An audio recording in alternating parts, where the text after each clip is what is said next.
Why are they saying regulate us or let's get some national regulation? Because again, they know it's not going to happen. They're playing people for fools by saying, let's get some regulation when they know there will not be regulation. We have a technology that's moving faster than any technology we've seen, I think, in the history of humankind. By the time we have a new administration in, at earliest, 3 more years, who knows where that is? Who knows if we're not, in fact, at AGI at that point?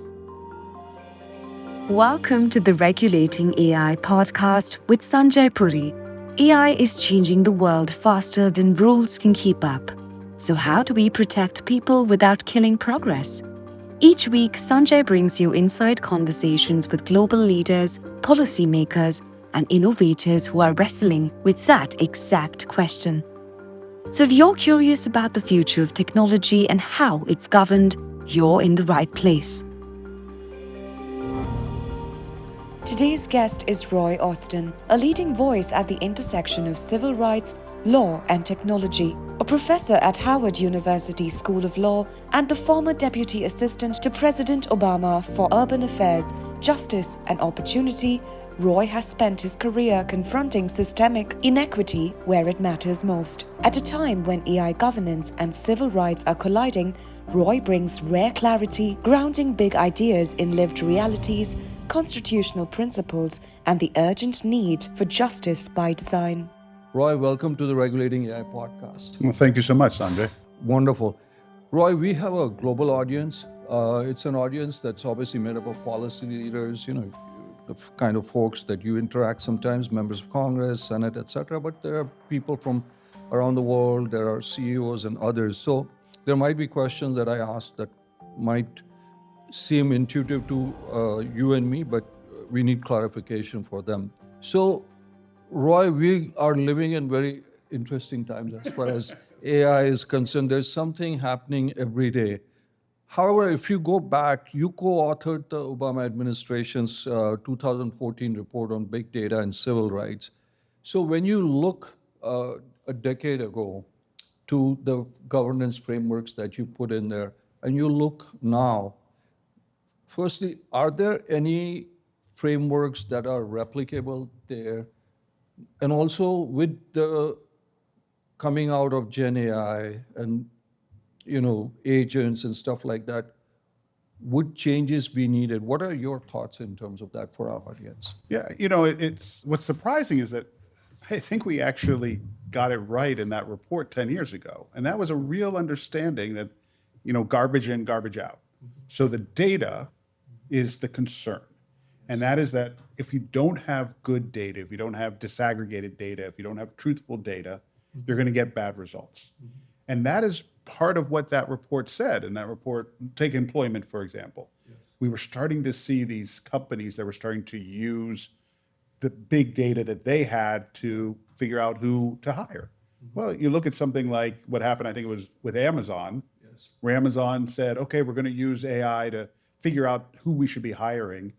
And then they realized they were only hiring, I think it was men or white men in particular. And then they looked back at the data and said, oh, well, we only have data on white men, so that's why we're only hiring white men. Right. It's the same thing, now bigger. 3 years ago when ChatGPT came to bear, that changed the game entirely. Is now, I can't remember the numbers, I think 800 million people are using ChatGPT.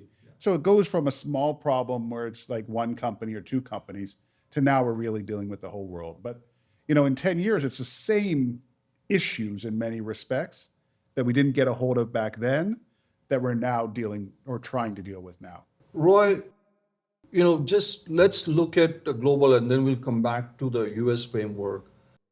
We have the EU AI Act. And, you were at Meta, so you were looking at it globally.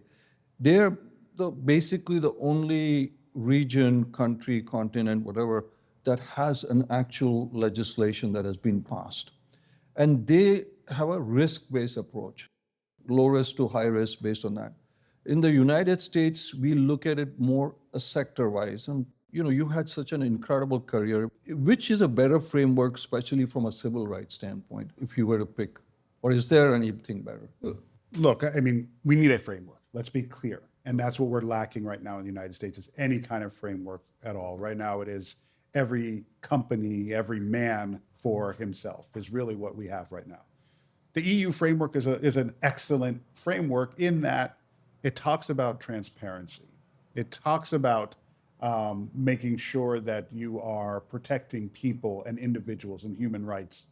It is an attempt to do that.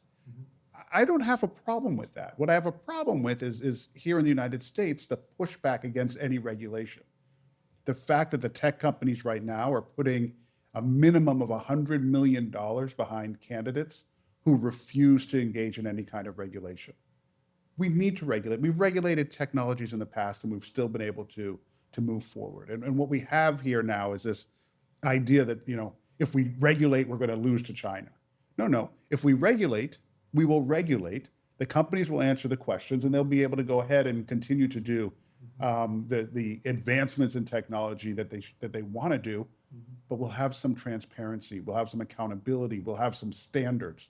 We'll have the things that would make our AI best in the world, as opposed to this race against China on our AI. I can tell you that I have, been lucky enough that we get a lot of members of Congress who come in and say, Sanjay, we already have regulations on our books. There are certain things that are illegal to do. Just because you're doing AI does not make them legal. FTC is there.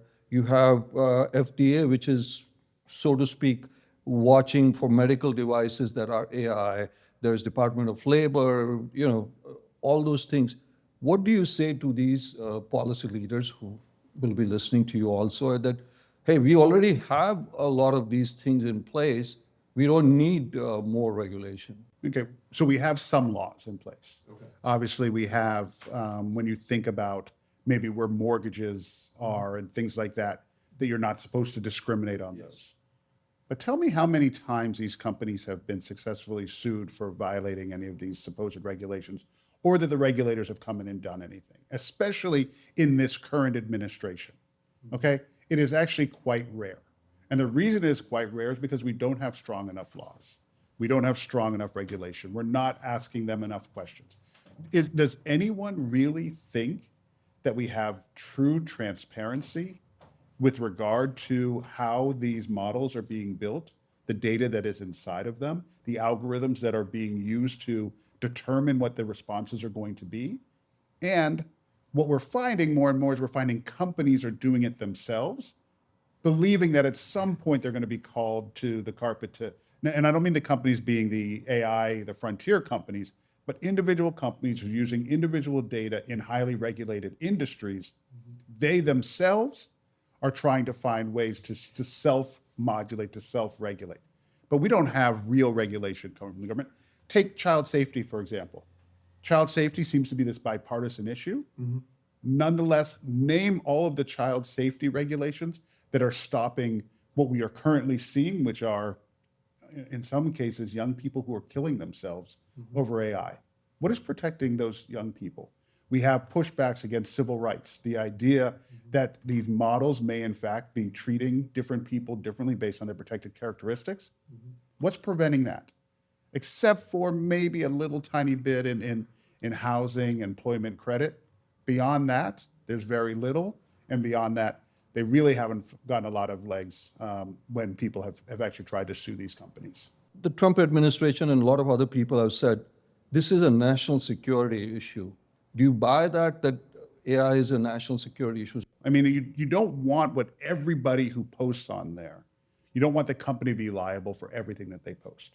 Okay, that's fair. You can't move forward if every single thing everybody posts at any moment you can be sued for. Okay, that doesn't work. Okay. But you have to draw lines. And every company has drawn some lines, and a lot of those lines have shifted with the new administration. But you can't be putting out falsehoods that hurt people, okay? And knowingly doing so. That should be a line. And it should be something which people should have an ability to push back on. So I think 230 has been taken maybe too far.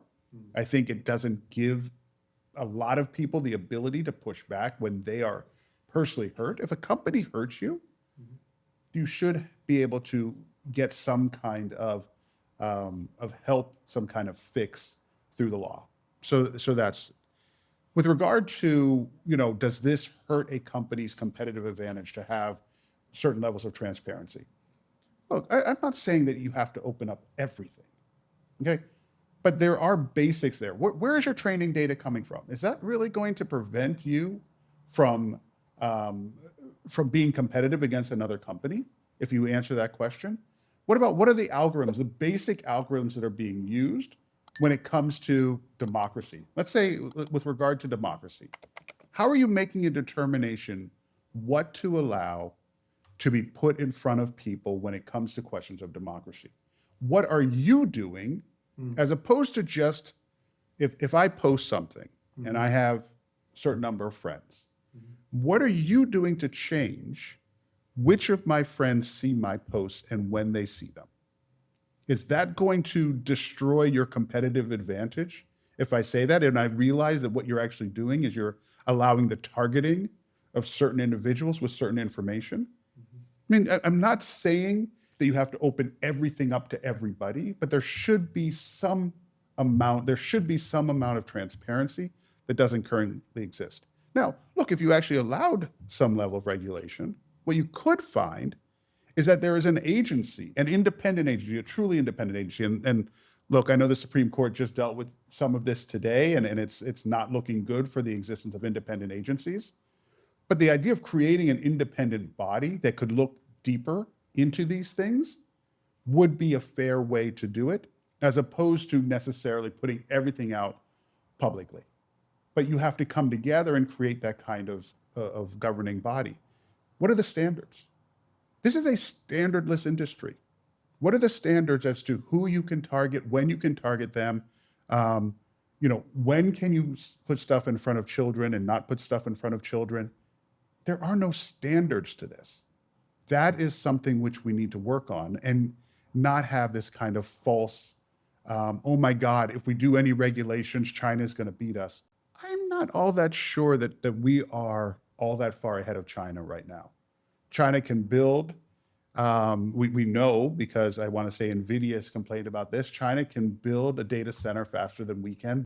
When it comes to national security, yeah, sure, we don't want to put like our weapon systems in AI that someone else can figure out. And there would be carve-outs for what are truly national security issues. But on the day-to-day ability to post and to get responses and to know that the responses you're getting are not dangerous to communities, that's not a national security issue. But you wrap it all into national security and you kind of kill the debate. And that's what I see happening more than anything else. Do you think there is a need for a federal regulation per se? Should we preempt state legislations? What is your perspective? Yeah, well, we absolutely should not preempt state legislation because there is no real significant federal regulation.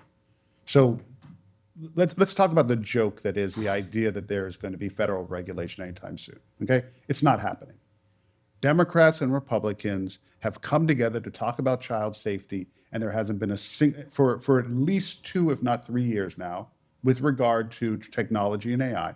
And as far as I can recall, there's not a single piece of significant legislation that has been passed to protect children.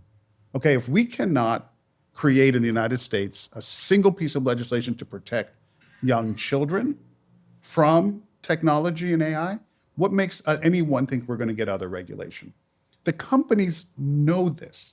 The companies are out there saying, oh, let's get regulation, let's get national regulation. But they know it's not coming. So it's kind of this false cry that, oh yeah, we want regulation, we just want it to be national. The states are coming in to fill a void here. Now, are they wrong? Meaning the companies, are the companies wrong that it's very difficult to be able to answer to, okay, well, Texas wants this and California wants this and then Colorado wants this? Yeah, it's difficult, but that's because there is this enormous void on federal regulation. So they're kind of having their cake and eating it too. So they're saying, oh, don't let the states regulate us. Let the federal government regulate us when they know the federal government isn't going to do it. So states are now trying to protect their citizens. You know, we have a whole party that was built on states' rights that's now saying, well, no, now states don't have rights because we want this technology, but really, is it the technology or is it the money? Because that's really the question that I see here. You have some of the wealthiest people in the world, all in this tech sector, all giving money to prevent regulation, and suddenly you have all these politicians saying, oh, well, we don't want regulation. That's what seems to be happening here, more so than any danger to national security, more so than any danger to these companies' competitiveness. It has really come down to who has the money, who has the power, and let's stand with those people as opposed to common citizens who are getting hurt by this technology run amok. You have talked about the money in AI, which is obviously, again, if you live in Washington, the joke is if you don't have, as a lobbyist, we don't have an AI as a client, you're not worth your salt. But anyway, we won't go there. There are now some super PACs that have come in that are obviously supporting candidates, etc. People will say, hey, that's just how our system works. But you don't think that should be how it should be, Roy? Look, it's become the way of this country is that money equals power. I mean, I'd be naive to say any differently. And it's always been that to some extent. But we're dealing right now with an obscene amount of money that is going to a very, very, very small number of individuals who are trying to control everything and are being allowed to do so. If we look at the numbers right now, AI worldwide, $1.5 trillion is going to be spent on AI worldwide in 2025, with a bigger number coming. They're not spreading that wealth. That wealth is sitting in the hands of our very wealthiest individuals at a level that has never been seen before. So the top 0.1% of wealth in the United States has more than 5 times the wealth of the bottom 50% of the country. Okay?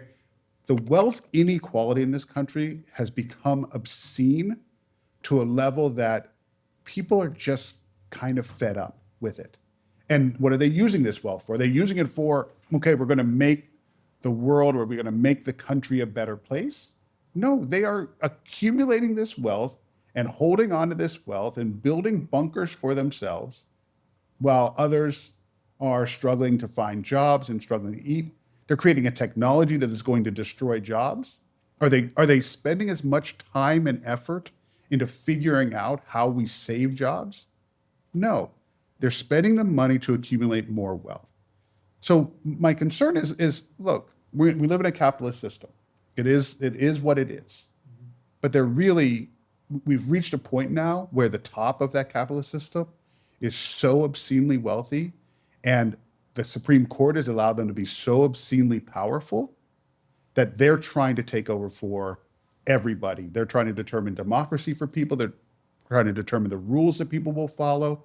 And now they're trying to determine whether or not states can even set up basic regulation to prevent them from hurting members of those states. But some of those, the few select big companies, as you said, they raised their hand and said, hey, regulate us. Do you think they're trying to do regulatory capture, set up rules so that others can't come in there? Because all of them, at least last year when Senator Schumer was doing all these sessions, they said, hey, we need regulations, we need regulations. Now, obviously, the tone has changed. What do you think is going on, Roy? You've been inside, you've been outside, you have the best view into all of this. They're playing us for fools. That's what's happening here. Look, under the Biden administration, the companies came to the table in many respects and helped to say, okay, these are the rules that we will institute over ourselves. Okay? They were able to come to the table and say, these are the basic things. The minute the Trump administration came in, they said, oh my God, the Biden administration was forcing us to do all of this stuff, which was not even true, in part because it was coming by way of executive order as opposed to by way of any kind of law. No one was forcing them to do anything. More so, they're being forced to do things right now. They're being told what you're allowed to have and not allowed to have on your platform. Don't put stuff on your platform that is too woke, whatever that means. Don't put DEI on your platform as though that is a harmful thing and a bad word. They're being forced now more so than they were ever forced before. Why are they saying regulate us or let's get some national regulation? Because again, they know it's not going to happen. They're playing people for fools by saying, let's get some regulation when they know there will not be regulation. We have a technology that's moving faster than any technology we've seen, I think, in the history of humankind. By the time we have a new administration in, at earliest, 3 more years, who knows where that is? Who knows if we're not, in fact, at AGI at that point? But they want a 4-year runway to keep building, knowing that no one's going to stop them from doing so in the current administration.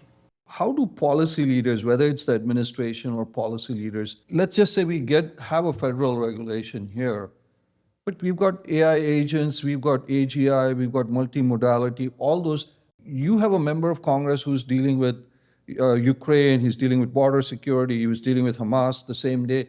How does that happen? I mean, we talk to a lot of them, but what should be, I mean, you've been inside, you've been outside, what should happen? A woman by the name of Laura Murphy is the one who did the civil rights audit that led to the creation of my role, the vice president of civil rights at Meta.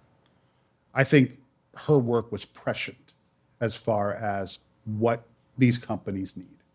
Is you need people on the inside, almost like an IG, an inspector general, an auditor, who is on the inside, who is following these things day in and day out. You need a set of rules. You need people on the inside who are following them. We've seen company after company get rid of their responsible AI teams, their human rights teams, their ESG teams, their civil rights teams have been broken up and what's not. We've seen these companies doing this kind of thing because why put resources into being responsible when I can put resources into just building as much as I want to, as fast as I want to? So part of these regulations needs to be is creating the infrastructure. The companies need to create the infrastructure to support the responsible building of AI. Because no, a law isn't going to do it, an outside agency isn't going to do it. These companies are massive. The decisions they make every day are unbelievable in scope and size and impact.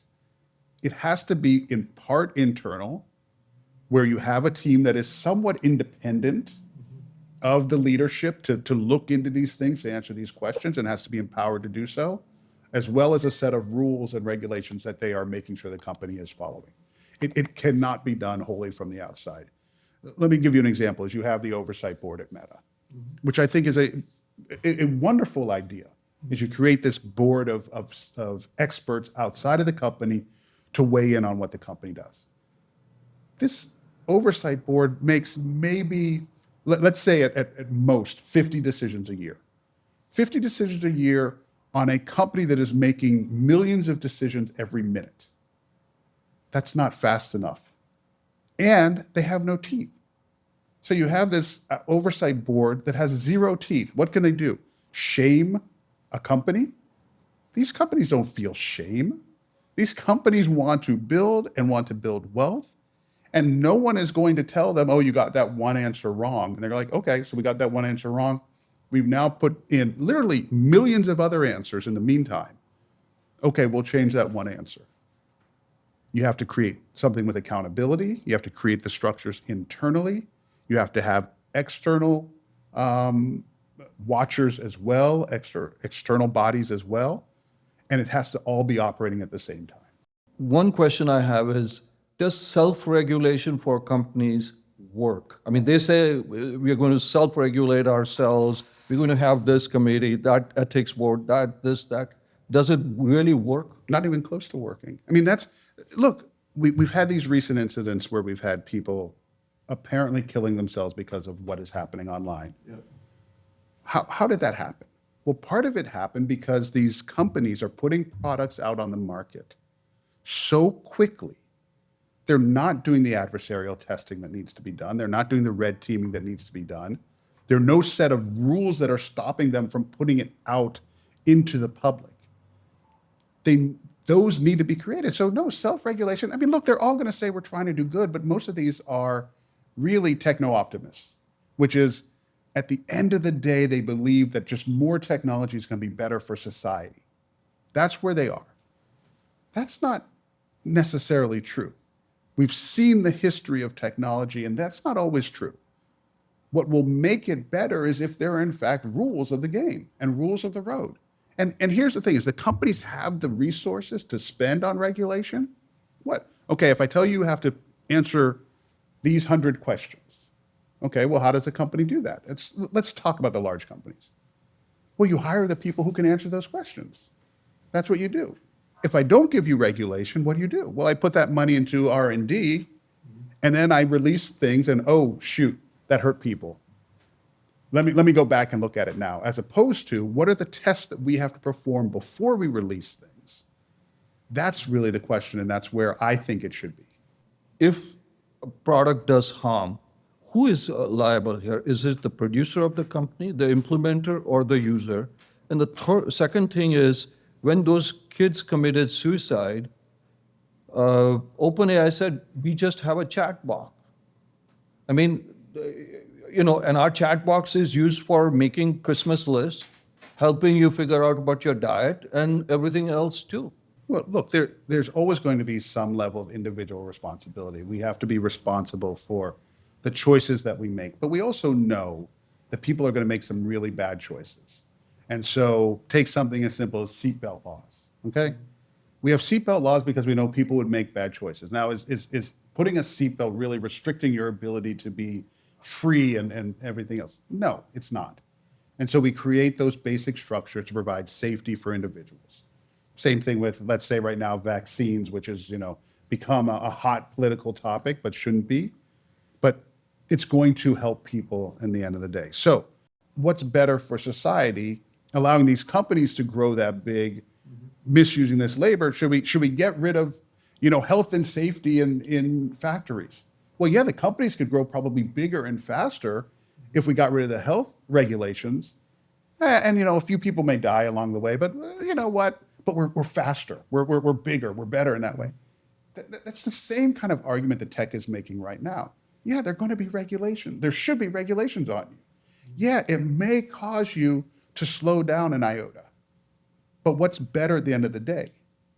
Better at the end of the day is the fact that we're going to have safety, we're going to have truthful and honest AI, that we're going to have good data, that we're going to do privacy, we're going to ensure privacy for people. We're not going to use it for over surveillance of our populations, and that when you do wrong, you will be held responsible for it, and those who are hurt are going to be compensated for that. The company needs to be the one held responsible, but right now, until there is regulation, no one is held responsible. I mean, we'll see how some of these lawsuits turn out.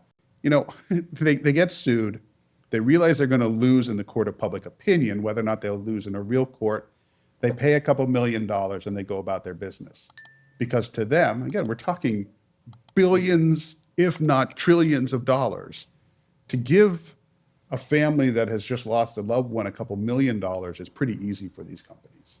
There are conversations across the board, and you could pick a study, 12% of the jobs could get automated, white collar, etc. You are now at the Howard Law AI Institute. From a governance framework, is employment something that you are also looking at? And what is your perspective on this? Do AI companies, as you said, who are making billions, trillions, have a responsibility for what is going to happen in the workforce here? I mean, they should have a responsibility. They should have a moral responsibility, an ethical responsibility.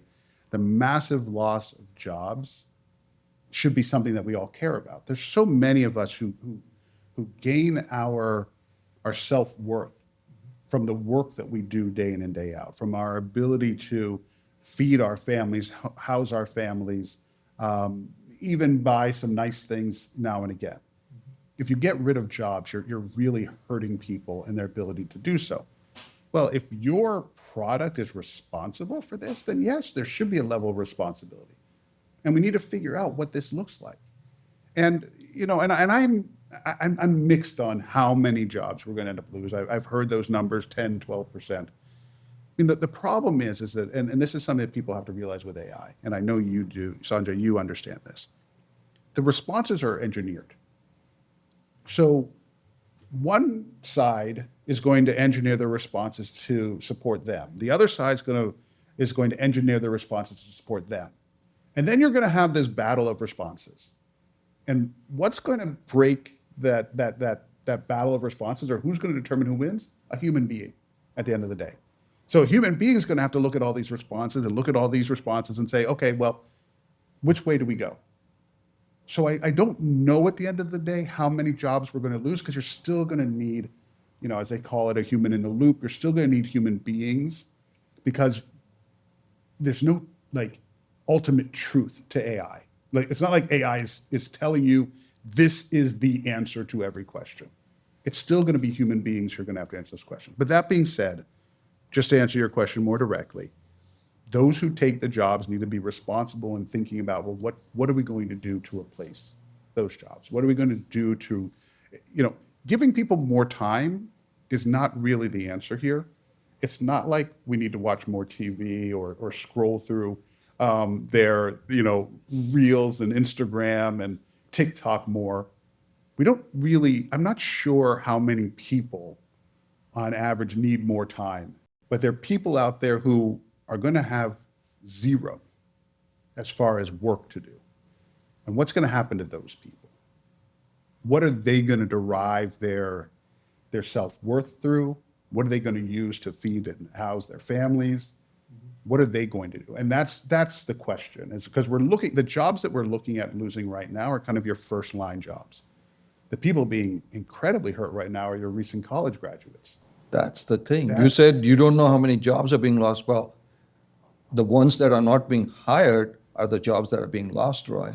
Yes. And what are you going to do with a bunch of people who've spent tens of thousands of dollars on an education, expecting they're stuck with loans, and how are they going to pay those off with no job? Okay, I'm going to give you more time, but what most of those people, people who've spent 4 years going through school, are doing that in large part to get a job. They actually get that. Now, that's not saying that no one else wants a job, but look, we're also looking at robots, and we're gonna hit. Right now, we're hitting the white collar, the people first into the job market. But if robots go where people want robots to go, this is going to take away a lot of the blue collar jobs. I mean, they're talking about self-driving trucks. So you're going to disrupt the entire trucking industry. What are those people going to do with their time? What are the recent college graduates going to do with their time? This is something that we need to be spending a lot more time thinking of, not just being like, oh, this is cool technology because in a minute I can create a video based on my, the story I wrote as a fifth grader. Look at this video. I can make a movie. I can make fake music. I can that's, okay, that's interesting, but is that really making society better? Do you think the federal government or the government has a role in this discussion? Look, Because I ask policymakers, I never get they say generally we've had many transformations, industrial revolution, all those things they keep telling me, and things kind of play themselves out. but we've never seen anything as disruptive as what we're seeing right now. In my opinion, I mean, I've only lived from, the typewriter to the computer. So that, that's where I've gone. But, yes, government should have a role, but I have huge concerns about government because it all depends on who's in office and where they're in office and how corrupt they are. And I'm not talking about just the United States, I'm talking about the world. I mean, if government is actually doing the will of the people, then I think we get to a different place than when government is doing the will for the leaders. So should government be involved? Yes, at a very high level, creating a structure. But then you have to create probably new democratic processes to make sure the people are weighing in and to make sure that the people are honestly weighing in to how these things work. You're going to have one model competing against another model, and a human being is going to have to decide what's better and what makes more sense. So how do we teach people how to do that? And that's where schools are going to have to shift. It's not just going to be about go home and write us a dissertation, because my AI can write my dissertation. So how do I evaluate, intelligence and critical thinking and entrepreneurship, and really that's what I think we have to do with education right now. The focus is we have three main pillars run by three amazing women right now. So we have something called the Impact Foundry, and that's run by Sandhya Rao. And what Sandhya is working on is helping underserved communities build in AI. So saying to you, okay, you want to build something in AI, how do we help you build it? How do we allow you to get out there and make a profit? How do we give you the skills to do it? How do we open the doors for it? How do we create an accelerator or an incubator for early stage products? So that's Sandhya's work. Malika Sadasar is running our Justice Lab, and Malika is really saying to people, look, we can have the debates about discrimination and bias in AI, but AI is an amazing tool. And so if you're part of an NGO or a nonprofit or anything else, let's work on the best ways to deal with it. And the first space we're looking at right now is criminal justice. So let's bring a bunch of criminal justice organizations together. Let's bring a bunch of technologists together. Let's bring academics together. And let's figure out, okay, how can we use AI to handle the most difficult questions in criminal justice? You know, why do people hurt each other? Why do people steal? If someone gets caught doing that, what is an appropriate punishment that is going to punish them, stop them from doing it in the future, provide some kind of compensation to the victim, all those kinds of things? How do we use AI to help with those hard questions? Because we need to be using those in the advocacy space as well. We're also looking to do that with deep fake porn. We're looking at, you know, do we do this with respect to climate and other topics and bring together experts around that? And that's the work of Malika Sadasar. And then I have Malenka Clark working on something called Next Gen Leaders, because I want the next generation of leaders to come from a more diverse set, from more diverse communities than they currently come from. I want to help people to become experts in their field. And so this is, you know, and I want to be very clear. I want people who want civil rights and human rights to be the lead. I want Black, I want brown, I want Asian, I want Native, I want LGBTQ, I want female, I want people with disabilities. I want those people to be the leaders of the future in this space if you are centered in human and civil rights, because, you know, what we all need to be working for is a better society. And I think if we have more diversity and more diverse experiences in the room, that we will get to a better society, again, as opposed to concentrating wealth and power in the hands of a few. We have a lot of policy leaders listening to you. As you know, the state versus federal, should we regulate, should we not? Those discussions are going on. Maybe you can give them a little perspective from you. So Sanjay, first of all, a huge thank you to you and Regulating AI for inviting me. What you're doing is a service to everybody who is trying to navigate this very nascent space. Look, what I would say is, you know, what is our goal? What are we aiming for? Are we aiming for a better world and society, or are we aiming, again, for a concentration of wealth with some people? And if we're aiming for a better goal in society, we're going to have to regulate. We're going to have to think about what those values are, and we're going to have to make sure that everybody, every community has a voice in building those values. And so I hope that you will consider the work that we're going to do at Howard Law School. I hope that you will consider others who are looking at responsible artificial intelligence. There are a number of organizations doing that, and I hope you will support those organizations. And I hope that you will choose the AI that you use based on whether it reflects your values and not based on whether or not it gets you an answer a millisecond faster.